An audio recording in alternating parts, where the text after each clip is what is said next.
Assalamualaikum warahmatullahi wabarakatuh. Hai semuanya, perkenalkan nama saya Dinda Rahmatania, NIM 191404049 dari Tadris Matematika 19B, Fakultas Tarbiyah dan Keguruan Universitas Islam Negeri Imam Bonjol Padang. Kali ini saya akan membahas tentang UTS Evaluasi Pembelajaran Matematika. Selamat menyaksikan. Pengukuran merupakan suatu proses untuk menentukan kuantitas tentang suatu hal. Hal tersebut dapat diartikan siswa, guru, gedung sekolah, dan sebagainya.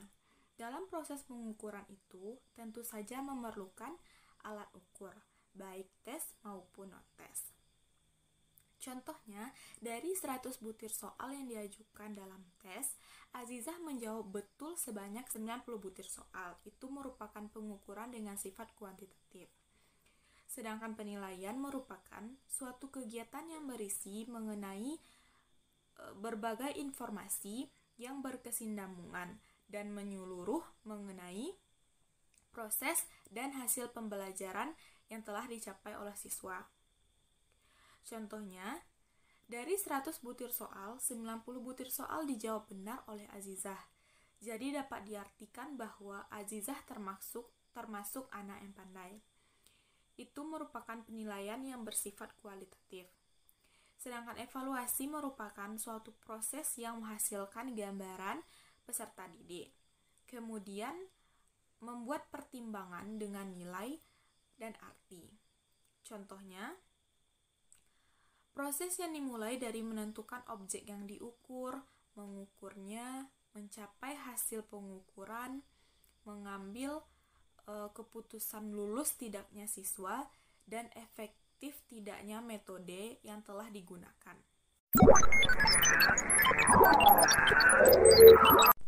Ranah penilaian kognitif adalah ranah yang mencakup kegiatan mental atau otak yang berhubungan dengan kemampuan berpikir, menghafal, memahami, mengaplikasikan, menganalisis, mensintesis, dan kemampuan mengevaluasi.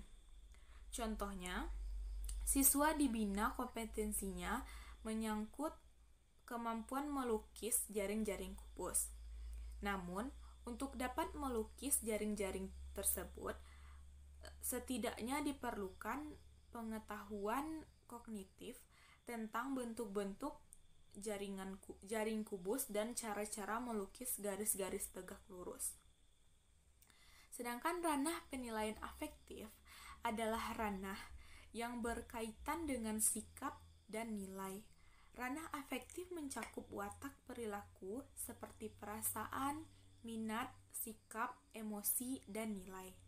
Contohnya, mengamati tingkah laku siswa selama mengikuti proses belajar mengajar sedang berlangsung. Ranah penilaian psikomotor adalah ranah yang berkaitan dengan keterampilan atau skill atau kemampuan bertindak setelah seseorang menerima pengalaman belajar tertentu. Ranah psikomotor adalah ranah yang berhubungan dengan aktivitas fisik, misalnya lari, melompat, melukis, menari, memukul, dan sebagainya. Contohnya, kemampuan psikomotor yang dibina dalam belajar matematika misalnya yang berkaitan dengan kemampuan mengukur dengan satuan tertentu, baik satuan baku maupun tidak baku. Lalu menggambar bentuk-bentuk geometri, yakni bangun datar, bangun ruang, garis, sudut, dan lainnya, atau tanpa alat. Rubrik analitik, yakni rubrik yang umumnya digunakan untuk penilaian kinerja mahasiswa. Rubrik ini digunakan untuk menilai setiap kriteria secara terpisah. Selanjutnya, mengkombinasikan penilaian dari setiap kriteria untuk memberikan penilaian terhadap mutu kinerja secara keseluruhan. Rubrik holistik digunakan bila ada kesulitan atau tidak memungkinkan adanya pembagian penilaian suatu tugas ke dalam cerita yang terpisah. Juga digunakan untuk memberi penilaian terhadap keseluruhan atau holistik terhadap mutu kinerja mahasiswa. Bobot adalah bilangan yang dikenakan terhadap setiap butir soal yang nilainya ditentukan berdasarkan usaha siswa atau testi dalam menyelesaikan masalah. Skala adalah acuan untuk menentukan panjang pendeknya interval yang ada dalam skor, sehingga skor tersebut digunakan dalam penelitian akan menghasilkan data kuantitatif. Sedangkan skor adalah bilangan yang merupakan data mentah dari hasil penilaian yang belum diolah lebih lanjut, bersifat kuantitatif dan tidak dapat diinterpretasikan. Tes merupakan alat pengukuran berupa pertanyaan, perintah, dan petunjuk yang ditunjukkan kepada testi untuk mendapatkan respon sesuai dengan petunjuk itu. Atas dasar respon tersebut ditentukan tinggi rendahnya skor dalam bentuk kuantitatif. Selanjutnya dibandingkan dengan standar yang telah ditentukan untuk ditarik kesimpulan yang bersifat kuantitatif. Sedangkan non-tes adalah cara penilaian hasil belajar peserta didik yang dilakukan tanpa menguji peserta didik, tetapi dengan melakukan pengamatan secara sistematis. Teknik evaluasi non-tes berarti melaksanakan penilaian dengan tidak menggunakan tes. Teknik penilaian ini umumnya untuk menilai kepribadian siswa secara menyeluruh, meliputi sikap, tingkah laku, sifat, sikap sosial, dan lainnya. Macam-macam tes berdasarkan fungsinya sebagai alat pengukur perkembangan atau kemajuan belajar siswa. Yang pertama, tes seleksi atau tes masuk ujian. Kedua, tes awal atau pre-tes. Yang ketiga, tes akhir atau post-tes. Yang keempat, tes diagnostik. 5 tes formatif. Dan 6 tes sumatif. Tes berdasarkan aspek psikis yang diungkapkan, yaitu tes inteligensi, tes kemampuan, tes sikap, tes kepribadian, tes hasil belajar. Tes ditinjau dari segi cara mengajukan pertanyaan dan cara memberi jawaban, yaitu tes tertulis dan tes lisan. Macam-macam non-tes yaitu observasi, wawancara, skala sikap, angket, serta pemeriksaan kembali. Suharsimi Aringkunto pada tahun 1997 menyebutkan bahwa suatu tes dikatakan sebagai alat pengukur yang baik harus memiliki yang pertama validitas. Sebuah tes dikatakan memiliki validitas apabila tes itu dapat tepat mengukur apa yang hendak diukur. Artinya, tes yang hendak diberikan kepada peserta didik harus dapat menjadi alat ukur terhadap tujuan yang sudah ditentukan. Yang kedua, reliabilitas. Sebuah tes dikatakan memiliki reliabilitas apabila hasil-hasil tes tersebut menunjukkan ketetapan. Artinya, jika peserta didik diberikan tes yang sama pada waktu yang berlainan, maka setiap siswa akan tetap berada pada urutan yang sama dalam kelompoknya. Yang ketiga, objektivitas. Tes dikatakan objektif apabila tes itu dilaksanakan dengan tidak ada faktor pribadi yang mempengaruhi, terutama pada sistem scoring. 4. Praktikabilitas. Sebuah tes dikatakan memiliki praktikabilitas yang tinggi apabila tes tersebut bersifat praktis. Artinya, tes itu mudah dilaksanakan, mudah pemeriksaannya, dan dilengkapi petunjuk yang jelas, sehingga dapat diberikan atau diawali oleh orang lain dan juga mudah dalam membuat administrasinya. Yang kelima yaitu ekonomis. Tes memiliki sebutan ekonomis apabila pelaksanaan tes itu tidak membutuhkan ongkos atau biaya yang mahal, tenaga yang banyak, dan waktu yang lama. Kemampuan tingkat rendah atau lower order thinking skills atau LOTS umumnya hanya difokuskan pada kemampuan mengingat informasi, mengumpulkan informasi, dan menjelaskan ulang suatu informasi dengan kata-kata sendiri.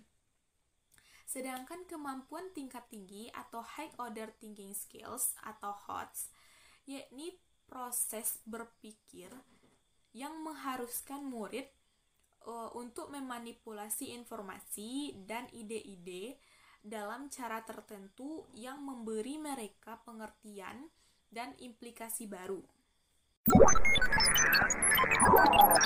Yaitu pemahaman konsep, merupakan kemampuan siswa dalam menjelaskan konsep yang telah dipahaminya dan mampu menerapkan konsep tersebut dalam situasi yang berbeda. Serta dengan pemahaman konsep yang telah dimiliki siswa mampu untuk mengembangkan konsep tersebut dalam menyelesaikan suatu masalah matematika. Indikatornya 1. Menyatakan ulang sebuah konsep. 2. Mengklasifikasikan objek menurut sifat-sifat tertentu sesuai dengan konsepnya. Yang ketiga, memberi contoh dan bukan contoh dari suatu konsep. Yang keempat, menyajikan konsep dalam berbagai bentuk representasi matematika. Yang kelima, mengembangkan syarat perlu atau syarat cukup dari suatu konsep. 6. Menggunakan dan memanfaatkan serta memilih prosedur atau operasi tertentu. Yang ketujuh, mengaplikasikan konsep atau algoritma pada pemecahan masalah. Nomor 2 yaitu komunikasi. Komunikasi matematika yaitu suatu cara siswa untuk menyatakan dan menafsirkan gagasan-gagasan matematika secara lisan maupun tertulis, baik dalam bentuk gambar, tabel, diagram, rumus, ataupun demonstrasi. Indikatornya 1. Menghubungkan benda nyata, gambar, atau persamaan ke dalam bentuk matematika. Yang kedua, menjelaskan situasi dan relasi matematika secara lisan atau tulis menggunakan bentuk aljabar, gambar, maupun persamaan. Ketiga, mengubah kejadian nyata menjadi bahasa atau simbol matematika. Yang keempat, mendengarkan, menulis, dan berdiskusi. Kelima, membaca hasil diskusi dan membuat pertanyaan yang sesuai. 6. Merumuskan definisi dan generalisasi serta menyusun argumen. Yang ketiga, penalaran matematis, yakni sebuah keterampilan dasar matematika dan diperlukan untuk sejumlah tujuan untuk memahami konsep matematika. Untuk menggunakan gagasan dan prosedur matematis secara fleksibel dan untuk merekonstruksi sekali dipahami, namun lupa pengetahuan matematika. Indikatornya 1. Mengajukan dugaan. 2. Melakukan manipulasi matematika. Ketiga, menarik kesimpulan, menyusun bukti, dan memberikan alasan atau bukti terhadap kebenaran solusi. Keempat, menarik kesimpulan dari pernyataan. Kelima, memeriksa kesahihan dan argumen. Yang keenam, menemukan pola atau sifat dari gejala matematika untuk membuat generalisasi. Yang keempat yaitu pemecahan masalah, yakni usaha mencari solusi dari suatu situasi yang dihadapi, sehingga mencapai tujuan yang diinginkan. Indikatornya 1. Mengidentifikasi unsur-unsur yang diketahui, ditanya, dan kecukupan unsur yang diperlukan. Yang kedua, merumuskan masalah matematika atau menyusun model matematika. Yang ketiga, menerapkan strategi untuk menyelesaikan berbagai masalah atau sejenis dan masalah baru dalam atau luar matematika. 4. Menjelaskan atau menginterpretasikan hasil permasalahan asal. Yang kelima, menggunakan matematika secara bermakna. Koneksi, yaitu kemampuan siswa dalam mencari hubungan suatu konsep atau pengetahuan matematika dengan konsep matematika yang lain. Indikatornya 1. Mengenali representasi ekuivalen dari konsep yang sama. Yang kedua, mengenali hubungan prosedur matematika suatu representasi ke prosedur representasi yang ekuivalen. Yang ketiga, menggunakan nama nilai keterkaitan antar topik matematika dan keterkaitan di luar matematika. Keempat, menggunakan matematika dalam kehidupan sehari-hari. Yang kedua yaitu berpikir kritis, adalah kemampuan yang dimiliki oleh setiap individu untuk menyelesaikan sebuah masalah dengan berfokus kepada proses dan langkah-langkah yang diambil secara teliti yang dapat dipertanggungjawabkan. Indikatornya 1. Mengenal masalah. 2. Menemukan cara-cara yang dapat dipakai untuk menangani masalah-masalah itu. 3. Mengumpulkan dan menyusun informasi yang diperlukan. 4. Mengenal asumsi-asumsi dan nilai-nilai yang tidak dinyatakan. Kelima, memahami dan menggunakan bahasa yang tepat, jelas, dan khas. Yang keenam, menganalisis data. 7. Menilai fakta dan mengevaluasi pernyataan-pernyataan. 8. Mengenal adanya hubungan yang logis antara masalah-masalah. Yang ke-9, menarik kesimpulan-kesimpulan dan kesamaan-kesamaan yang diperlukan. 3. Berpikir kreatif, adalah berpikir yang mengarah pada pemerolehan wawasan baru, pendekatan baru, perspektif baru, atau cara baru dalam memahami sesuatu. Indikatornya 1. Exploring, yaitu mengidentifikasi hal-hal apa saja yang ingin dilakukan dalam kondisi yang ada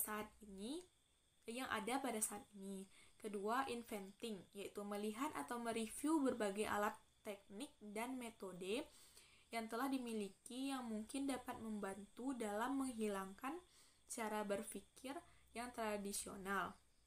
3. Yaitu choosing, yaitu mengidentifikasi dan memilih ide-ide yang paling mungkin untuk dilaksanakan. Yang keempat yaitu implementing, yaitu bagaimana membuat suatu ide dapat diimplementasikan. Keempat yaitu literasi, yakni kemampuan seseorang untuk merumuskan, menerapkan, dan menafsirkan matematika dalam berbagai konteks, termasuk kemampuan melakukan penalaran secara matematis dan menggunakan konsep, prosedur, dan fakta untuk menggambarkan, menjelaskan, atau memperkirakan fenomena serta kejadian. Indikatornya 1. Merumuskan masalah nyata dalam pemecahan masalah. 2. Menggunakan matematika dalam pemecahan masalah. 3. Menafsirkan solusi dalam pemecahan masalah. Yang keempat, mengevaluasi solusi dalam pemecahan masalah. Baik, itu saja yang dapat saya sampaikan. Kurang lebih saya minta maaf. Jangan lupa di like, komen, dan subscribe ya teman-teman. Assalamualaikum warahmatullahi wabarakatuh.